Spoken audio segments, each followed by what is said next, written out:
À la fin des années 60, à New York, certaines individualités motivées à la fois par le désir de s'affranchir du groupe, mais surtout par la prise de conscience que la répétition de leur signature leur attribuait une notoriété, les Taki 183, Eva et Barbara 62, Stay High, mais aussi d'autres donnèrent naissance au writing. Ce geste inaugural devint très vite un vrai mouvement. Chaque matin, une autre signature apparaît, à tel point qu'il faudra inventer une nouvelle manière pour se distinguer. Leur tag au marqueur laissait place à d'imposantes lettres peintes à l'aide de bombes aérosols et contournées. Le dessin de la lettre va faire, dès lors, l'objet d'une invention continue.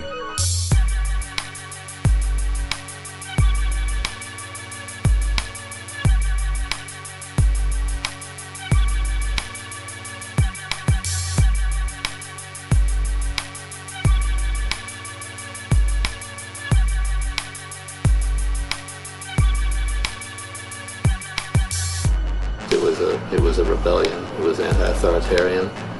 It was, underdog prevailing. It was like minority youth. It was perceived as minority, disadvantaged youth taking their lives into their own hands and creating something in spite of what society had given them. They overcame the handicap of their social standing and position through graffiti, and I think that was something that people all over the world identified with. Reprenant un mode de communication primaire, les New-Yorkais communiquaient au monde entier. Personne n'avait alors réalisé l'ampleur qu'allait prendre ce mouvement. Dès qu'ils l'ont vu, des milliers de jeunes adolescents peuplant les capitales du monde ont compris leur démarche et l'ont reproduite sur les murs de leur propre ville.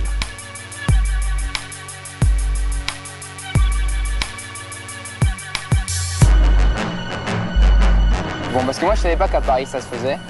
Et puis j'ai vu qu'il y en avait un qui en faisait, alors j'ai commencé moi. Le premier à Paris c'était Bordeaux. Bon, je pense en 81 ou 82, j'étais au studio d'Henri Chalfant à New York. Je me rappelle plus comment je suis arrivé là, mais j'ai rencontré Bear 167 de TDS. Et après j'ai été faire des graffitis avec lui un soir, un truc horrible. Et c'est parti de là. Je passais genre 2-3 mois par an là-bas. Et en fait, c'est là où j'ai commencé à en faire. Mais bon, vu que j'habitais à Paris, c'est plutôt à Paris que j'en faisais beaucoup. Je commençais tout seul, après j'ai rencontré Scam.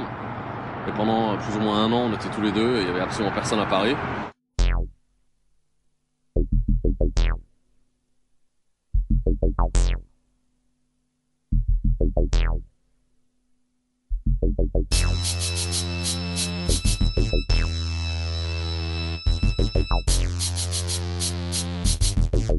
En fait, il n'y avait pas beaucoup de gens qui faisaient de la peinture urbaine, quoi. Il n'y avait pas beaucoup de gens qui prenaient soit leur gomme, soit leur pinceau pour aller dans la rue.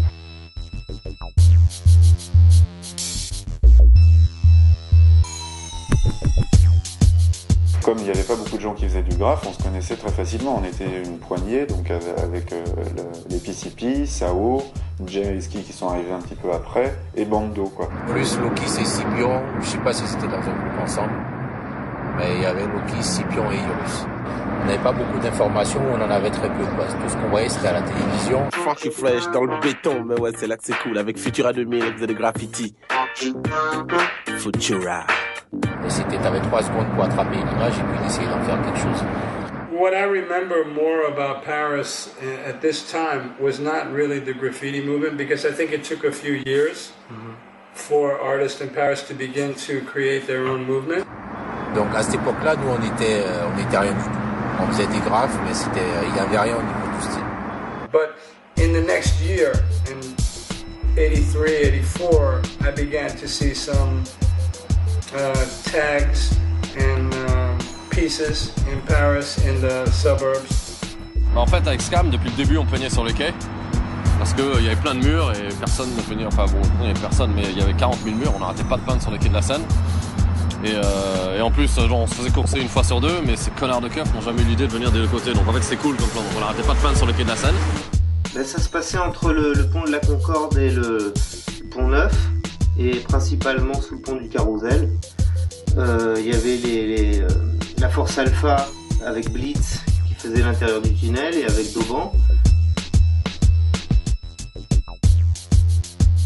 On va arrêter le pont du Carrousel, quelques rues dans le 7e, des squares dans le 15e.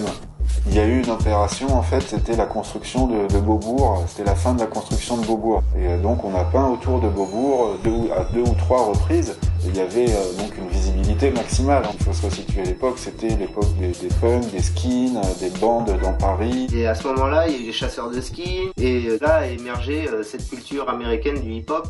C'est à cette époque-là qu'elle a débarqué sur Paris. À Paris, les Zoulous sont funky. Yeah!